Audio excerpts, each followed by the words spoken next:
Right, just a short update here. It's Friday the 10th of September, so always start with a zoomed out view just to get an overview of the market. So I'm on the daily time frame here. I'm going to try and keep this chart clean, so I've just got the very big levels in our area, call it the local levels. So that weekly is a weekly coming from quite far, but it's been respected, so I'm going to keep it there. So we've got a new daily at the top, so I've put that in. I'm going to keep this daily. Although it's been washed a bit, it was really respected here 2 days ago, and we've got a new daily there. We've still got a daily on this side, which has also been washed now, but you can see it's been quite respected across there. So let's just hide it for now, but we must be aware of that there's another level that side. Okay, so we did go through the Fibonacci and how well it reacted, that bounce or that pullback there to the 618 level. Gonna remove that, and then there's something I want to just show today, the fixed range of areas that we can use. I'm going to put it in from the beginning. So the one fixed range that I want to use, so this is what the tool looks like. So you'll have to look for it here on the side. I just made it my favorite, so it's a fixed range. See, when let me just pull it up a bit. So when I hover over it, fixed range volume profile. So it shows you where the most volume was in the range that you identify. So we're going to take it from that bottom before we started this uptrend. You click on there and you just pull it across to current position.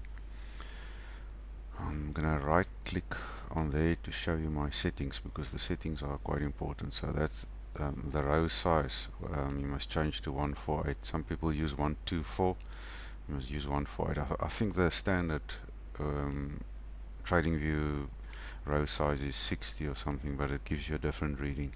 So just make it 148 or 124. So I'm going to use 148.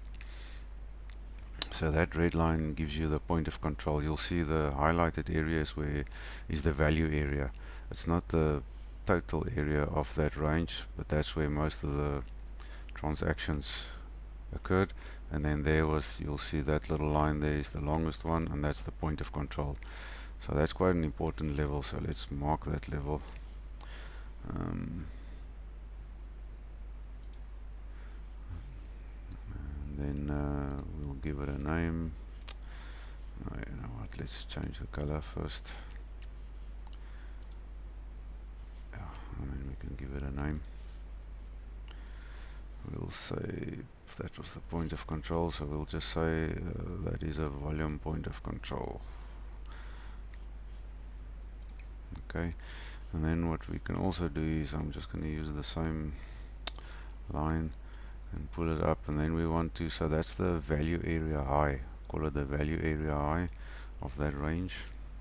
I'm just going to give it a name, value area high, and then the same for the value area low. Do that.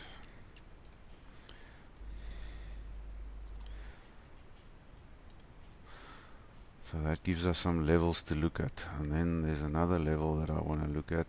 I think that's from the 12th of August. Let me just see. I've got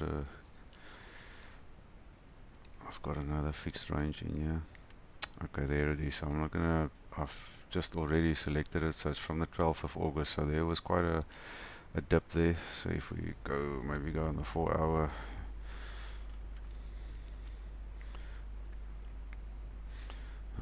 So after this uptrend, there was a pullback there. So this is all personal choice, but I just feel that's a significant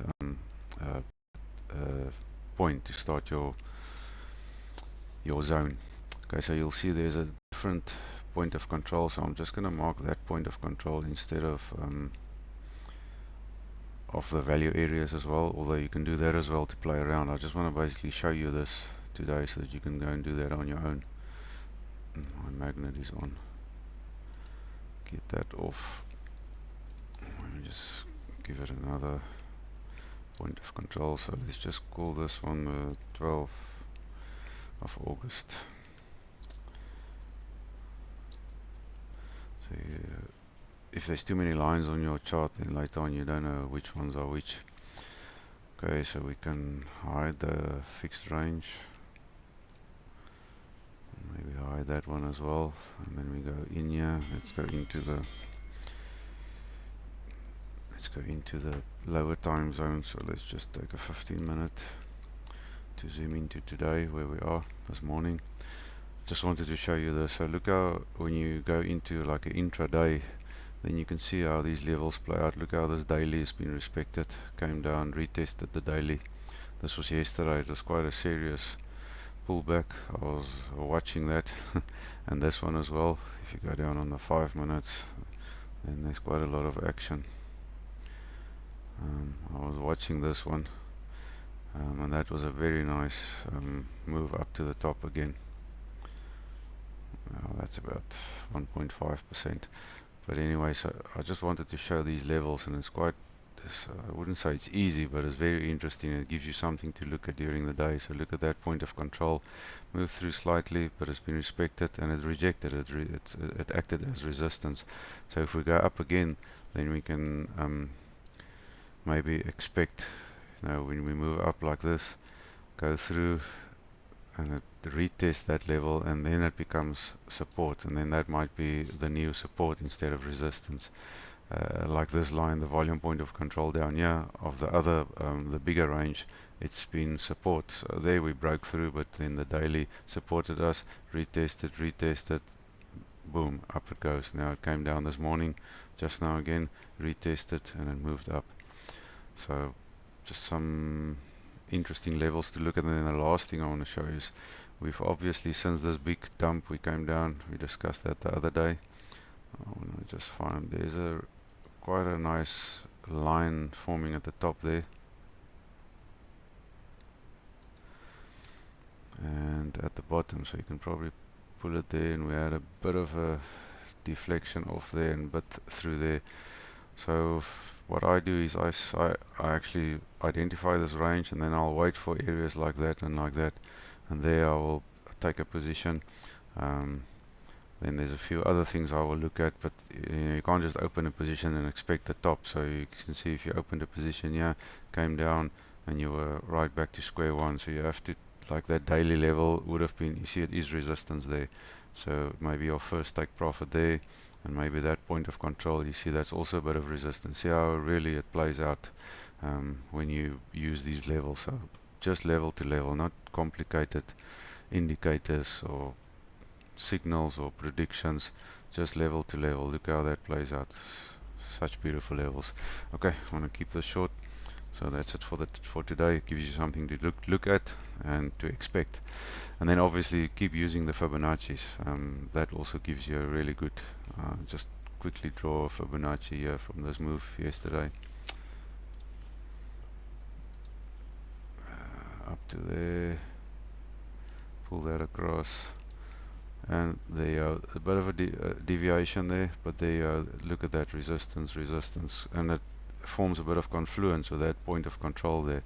Everything just works out with these levels. But it's a bit difficult to predict it, but if you have these levels, at least you can expect or be prepared. So you pull that down.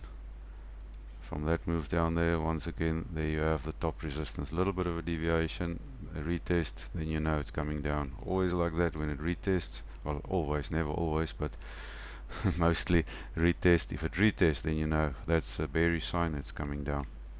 Okay, some things to think about and maybe play with and back test over the weekend.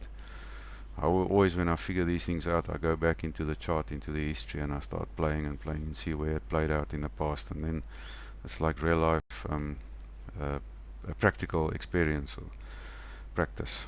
Right? Enjoy the weekend. Cheers.